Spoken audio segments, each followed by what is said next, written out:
Guys, welcome back to my channel Puchu blog. কেমন আছো বন্ধুরা? অনেক দিন বাদে তোমাদের সাথে দেখা হলো। একটা শর্টস দিয়েছি, সেখানে আমার সাবস্ক্রাইবার বন্ধু বলেছে যে ডেলি ব্লগ দাও, দেখা হচ্ছে না তোমাদের, মানে তোমার ভিডিও। তো সরি গো, অনেক দিন সত্যিই দেওয়া হয়নি, কিন্তু এবার থেকে চেষ্টা করব ডেলি ব্লগ দেওয়ার জন্য। কেমন আছো তোমরা? সামনে তো পুজো চলেই এসছে, আর একদিন বাদেই হচ্ছে মহালয়া। সবাই কিন্তু খুব ভালো থেকো, খুব ভালো কাটিও। সকাল সকাল উঠে সবাই কিন্তু মহালয় দেখো। সেই ছোটোবেলার দিনগুলো কিন্তু আর কিন্তু মনে পড়ে না, জানো তো। সেই মানে সব সময়তেই দেখাচ্ছে, কিন্তু আগে ছিল কি একবারই দেখাবে ভোর 5টার সময়তে, ভোর 4টের সময় রেডিওতে, তারপর ভোর 5টার সময়। এইগুলো আর হয় না। কথা বলতে বলতে তোমাদেরকে একটা কথা বলি, দেখো আমরা কিন্তু চলে এসেছি কোথায়, দেখে বুঝতেই পারছো। শর্টসে তো দেখেইছো তোমরা আমরা কোথায় এসেছি।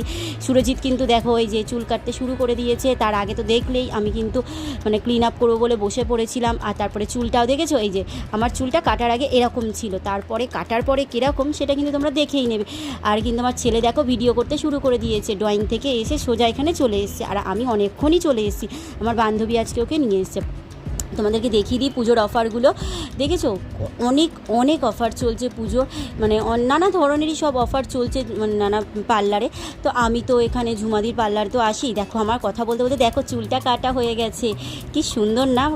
কেমন লাগছে গো আমাকে এই লুকটাতে? অবশ্যই কিন্তু আমাকে কমেন্ট করে জানিও। কিন্তু আমি কিন্তু ভীষণ ভালোবাসি, আমার বড় চুল ভালো লাগে, কিন্তু বাট মানে বড় চুল রাখতে আমি পারি না। মানে আমার যেই একটু বড় হয় মনে হয় একটু চুলটা কেটে দিই, তাই জন্য আমি কেটেই দিই। আর এই যে দেখো আমার ছেলে কিন্তু ভিডিও করছে পেছন দিক দিয়ে এসে, যে বলছে ঝুমাদি বলছে একটু এদিকটা এসে ক্যামেরাটা ধর, ও কিন্তু তাই করছে। আর কথা বলতে বলতে আর একটা কথা বলি, যে দেখো পুজো তো এসেই গেছে, নিজেকে একটু সাজিয়ে গুছিয়ে নিতেই হবে। কেননা কিছুদিন আগে আমার যে অবস্থা হয়েছিল, যার জন্য ভিডিও দিতে পারিনি, যার জন্য আমি একটু অনেকটাই অসুস্থ হয়ে গেছিলাম। আর তারপরে অনেক দিন বাদে দেখা, এই যে দেখো কথা বলতে বলতে সেইটা দেখো, অলি কিন্তু চলে এসে চুল কাটবে কি না। ও কিন্তু আগেই কিন্তু ইশারা করে কিন্তু তখন থেকে দেখি যাচ্ছে আমি সুষমা আন্টির মতন চুল কাটবো। ও কিন্তু আমার মতনই চুল কেটেছে। এটা কি কাট অবশ্যই কিন্তু আমাকে জানিও তো, যারা দেখে বুঝতে পারছো।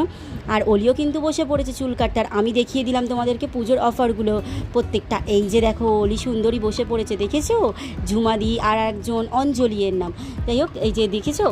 আর তারপরে ঝুমাদি সবাই মিলে কিন্তু বসে পড়েছে ওকে নিয়ে রেডি করতে, চুল কাটাবে বলে। আর কালকের, আর আমি এই যে উঠে কিন্তু দেখতে লেগে গেছি আয়না দিয়ে কেমন লাগছে। প্রিয়াঙ্কা বসে আছে, আর এই যে আমার ছেলে দুষ্টুমি করছে। আর কালকেরে যাব কিন্তু আর একটা জায়গায়, সেটা কিন্তু তোমাদেরকে দেখাবো।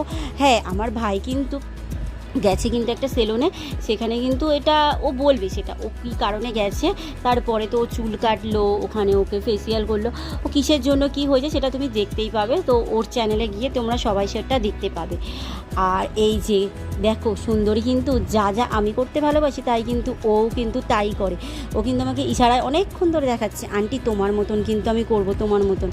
তো ওর মা বলছে না, তুই অন্যরকম কাটবি। ও তো কান্নাকাটি শুরু করে দিয়েছে, তারপরে যে ও কেটেই ফেললো আমার মতন করে চুলটা সুন্দর করে।